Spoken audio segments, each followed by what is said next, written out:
Keberuntungan itu bukan untuk dinanti, tapi untuk dicari. Semakin banyak kita mengambil peluang, semakin banyak keberuntungan yang datang. Assalamualaikum warahmatullahi wabarakatuh.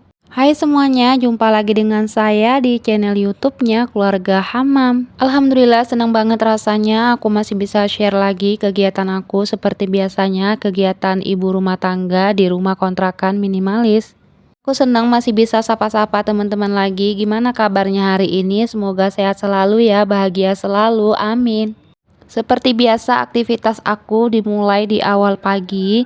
Di sini aku lagi masak nih.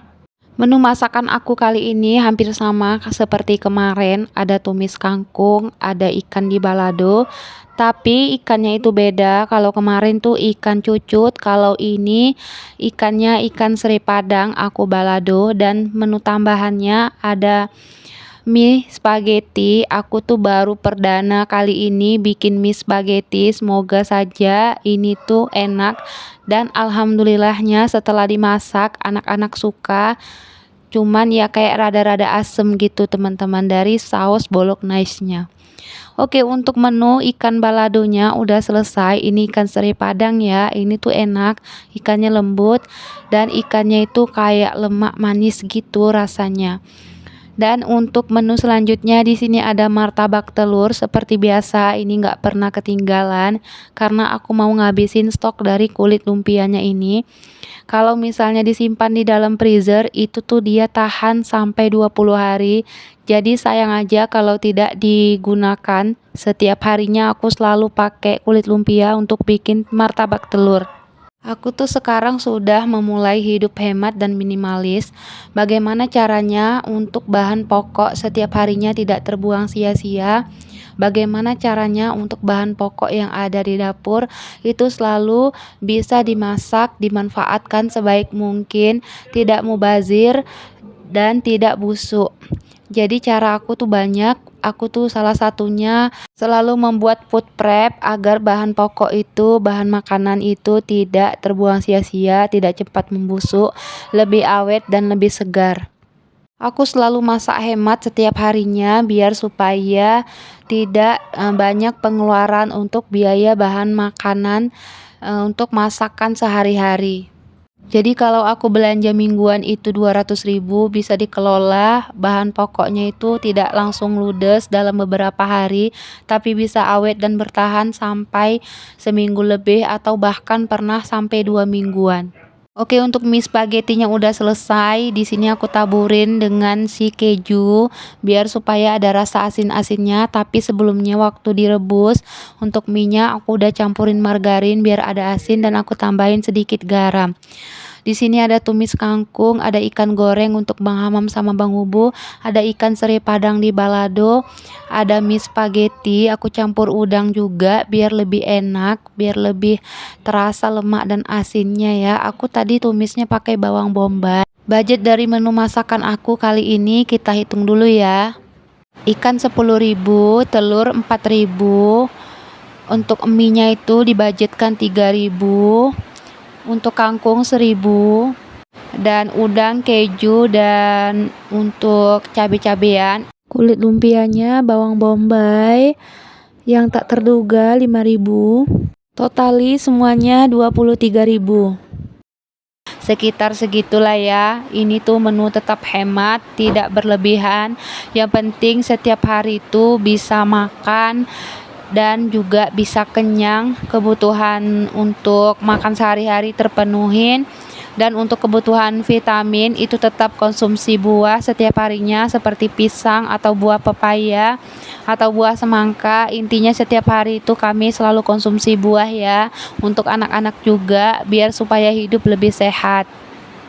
Oke, di sini aku sambil sharing juga. Aku sekarang sudah merubah dari mulai hidup, dari mulai sikap, bagaimana aku bisa bersikap minimalis dan juga hemat karena bisa membuat hidup aku jadi lebih tenang.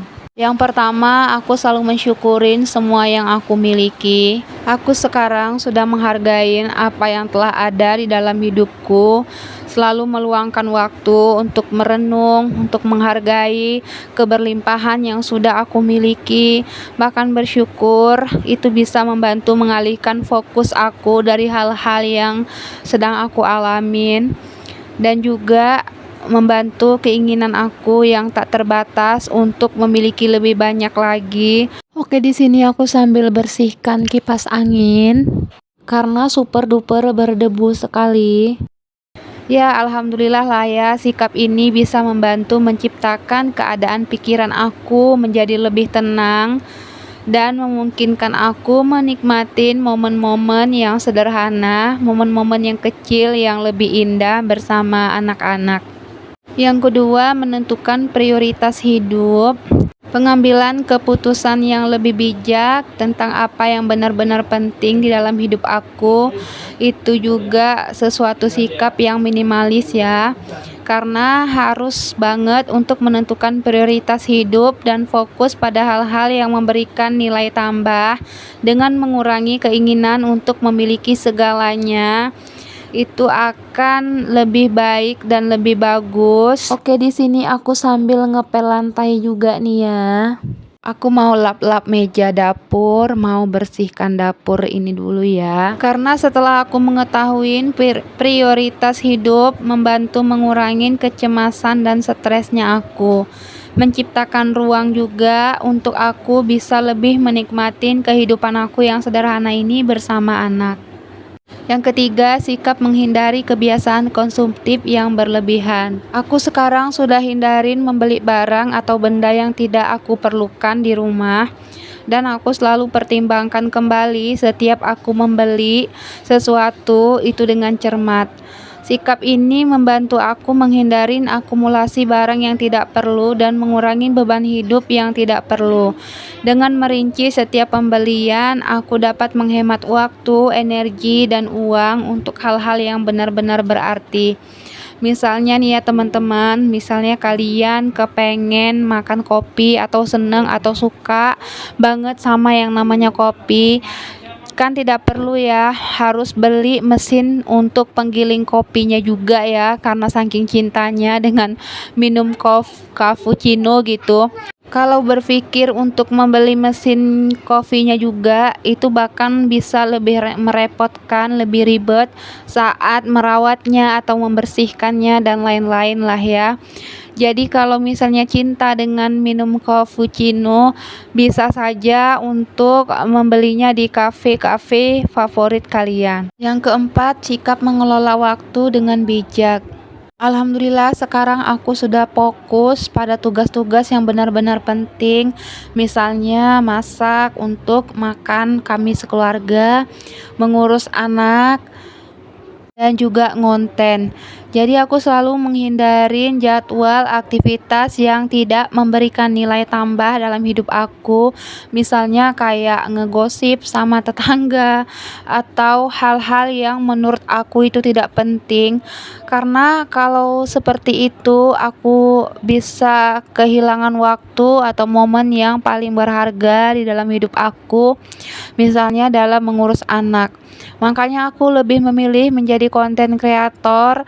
Aku bisa membersamain anak-anak di rumah, alhamdulillah, dibandingkan aku harus capek-capek kerja di luar. Karena menurut aku sekarang ini aku mendapatkan nilai plusnya.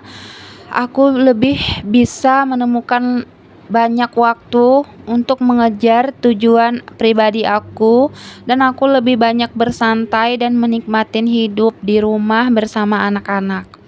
Yang kelima, sikap melepaskan segala hal yang tidak diperlukan lagi. Melepaskan bukan hanya tentang barang, tetapi juga melepaskan tentang hubungan, tentang pekerjaan, atau kebiasaan yang tidak lagi memberikan nilai tambah, bahkan merugikan.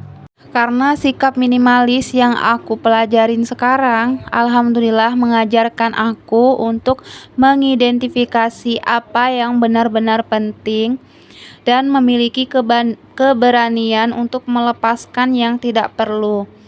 Melalui proses ini, aku akan merasa lebih ringan dan memiliki ruang untuk pertumbuhan pribadi aku dan perkembangan diri aku sendiri. Yang keenam, sikap menciptakan hidup yang harmonis dengan lingkungan. Minimalis juga berhubungan dengan menghargai lingkungan dan hidup secara berkelanjutan. Dengan aku memilih hidup sederhana dan bertanggung jawab terhadap bumi, aku dapat menciptakan kehidupan yang lebih tenang dan menyelaras dengan diri dan dengan alam. Jadi untuk pemakaian tisu, pampers, kertas, itu tuh aku selalu bisa menghemat. Yang ketujuh, mengupayakan keseimbangan antara kerja dan hidup pribadi. Menurut aku penting banget memperjuangkan keharmonisan di antara keduanya dengan mengurangi pekerjaan yang tidak perlu dan memberi prioritas pada kehidupan pribadi aku. Dengan menciptakan batasan yang jelas antara pekerjaan dan waktu luang, aku dapat merasakan kelegaan dan menciptakan kehidupan yang lebih seimbang. Oke, alhamdulillah udah selesai sharing aku. Di sini lanjut ke videonya. Ini aku lagi bikin es krim buah naga untuk Bang Hamam. Tadi aku udah bersih-bersih rumah, udah nyapu, udah ngepel, udah bersihkan teras juga, bersihkan tempat tidur, cuci piring dan juga telungkupin piring, kerak piring. Sampai sini dulu ya vlog aku. Semoga bermanfaat. Sampai jumpa di vlog berikutnya. Assalamualaikum warahmatullahi wabarakatuh. Bye bye.